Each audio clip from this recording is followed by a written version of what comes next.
selanjutnya adalah giliran pasangan calon nomor urut 1 yang akan bertanya kepada pasangan calon nomor urut 2. Pasangan calon nomor urut 1 akan mengajukan pertanyaan dengan durasi 1 menit 30 detik. Waktu dimulai saat Anda berbicara.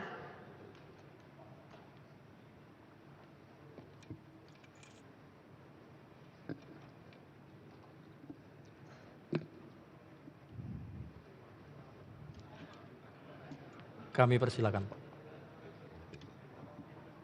Kami persilahkan Bapak. Menurut paslon 2, ini menyangkut hubungan antara daerah dan pusat.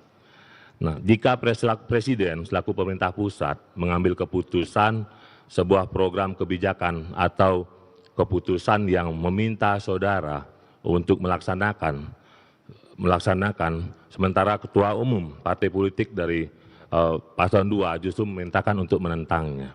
Bagaimana sikap saudara? Apakah saudara mengikuti arahan presiden atau mengikuti arahan ketua umum? Dan inovasi apa yang paslon 2 akan lakukan untuk keunggulan mengingat anggaran yang defisit, baik inovasi peningkatan investasi, inovasi peningkatan PAD, maupun inovasi pemenuhan kebutuhan dasar masyarakat. Terima kasih. Masih ada waktu? Ada yang ingin ditambahkan? Saya cukup. Baik, cukup. Terima kasih. Kita akan set dulu waktunya. Waktu untuk pasangan calon nomor urut 2 menjawab. Durasi 3 menit, waktu dimulai saat Anda berbicara. Terima kasih. Kalau sudah ada keputusan yang menjadi kebijakan pemerintah pusat, kami pasangan Koster Giri akan patuh kepada kebijakan pemerintah pusat untuk melaksanakannya di daerah. Tentu saja kami memperhitungkan dengan kajian agar kebijakan itu betul-betul inline dengan kebutuhan daerah, meningkatkan kapasitas daerah, serta tidak merusak lingkungan alam dan merusak budaya Bali. Itu yang akan kami lakukan. Selain itu, berkaitan dengan inovasi untuk pendapatan daerah, karena kita tidak lagi selamanya bergantung dari APBN karena keterbatasan APBN, pengalaman kita selama ini di DPR, maka pemerintah Provinsi Bali harus memiliki inovasi yang tinggi. Selain mengoptimalkan pungutan wisatawan asing, bisa mencapai pendapatan dengan 150.000 per wisatawan sekarang, kalau itu optimal, itu bisa menghasilkan 1 tahun 1 triliun lebih. Kemudian yang kedua adalah memberdayakan Bali Development Fund yang saya bentuk pada saat periode pertama ketika akan mengakhiri masa jabatan pertama. Telah ada kerjasama dengan pemerintah Amerika Serikat, yaitu lembaga Millennium Challenge Corporation yang memberikan hibah untuk transportasi yang hijau. Nilainya adalah 135 juta dolar atau kira-kira 2 triliun. Itu akan kita pakai untuk membangun transportasi yang ramah lingkungan di Provinsi Bali. Baik kendaraannya maupun juga sarana prasarana pendukungnya, termasuk sarana untuk charging kalau kendaraannya membutuhkan tambahan energi.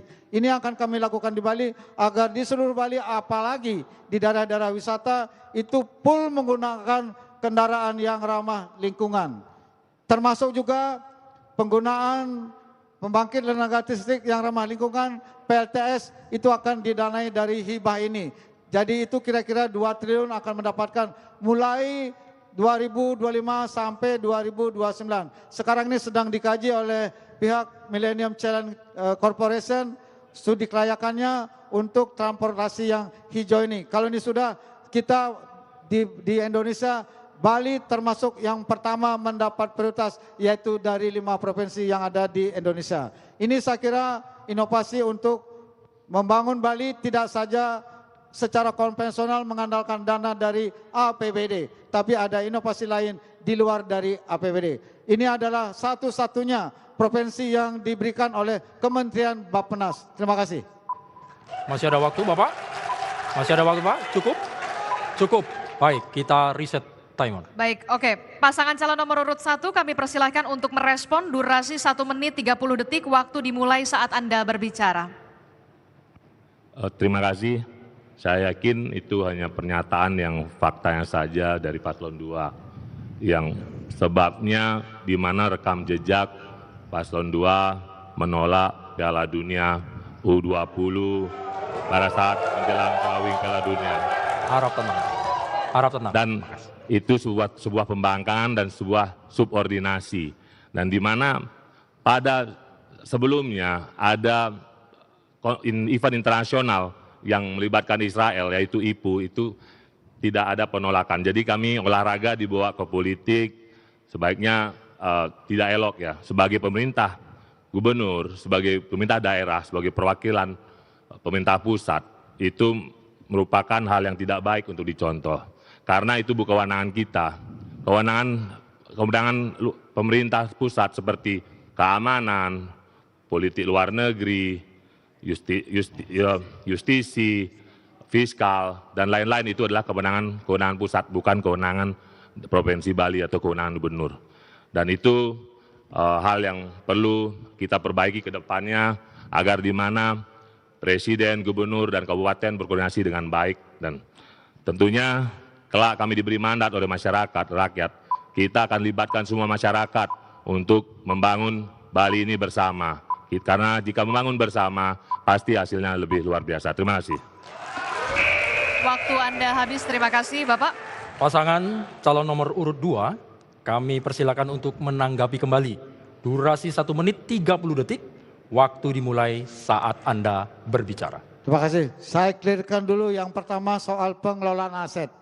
Pemerintah provinsi memiliki lahan 39,8 hektar di ITDC Nusa Dua. Sebelum saya gubernur, itu disewa dalam 1 tahun hanya 7 miliar. Maka saya revisi perjanjiannya sehingga menjadi 40 miliar per tahun, meningkat lebih dari 7 kalinya. Itu satu. Begitu juga aset yang lainnya, itu semua dihitung dengan peraturan gubernur dan di appraisal. Tidak ada pengelolaan aset daerah yang merugikan pemerintah Provinsi Bali, bahkan sudah meningkat sejak saya menjadi gubernur di periode pertama. Kemudian yang kedua terkait dengan bola Israel, saya tidak menolak tim Israel ke Bali, tapi menolak kehadiran tim Israel bermain di Bali. Kejuaraan dunia U20 tetap berlangsung. Mengapa saya menolak? Karena ada dasar Sila Bandung Konferensi Asia Afrika dan ada peraturan Menteri Luar Negeri nomor 3 tahun 2019 tidak boleh mengibarkan bendera, menyanyikan lagu kebangsaan Israel di dalam forum-forum resmi. Sehingga kalau ini dilaksanakan, maka mau tidak mau harus mengibarkan bendera dan menyanyikan lagu kebangsaan Israel. Itu dilarang oleh aturan. Kita di daerah justru ikut aturan yang dibentuk oleh pemerintah pusat. Terima kasih. Cukup. Cukup Bapak. Baik, waktu habis. Berikan apresiasi kepada semua pasangan calon gubernur dan wakil gubernur Bali tahun 2024. Di segmen selanjutnya kita masih akan menyaksikan semua pasangan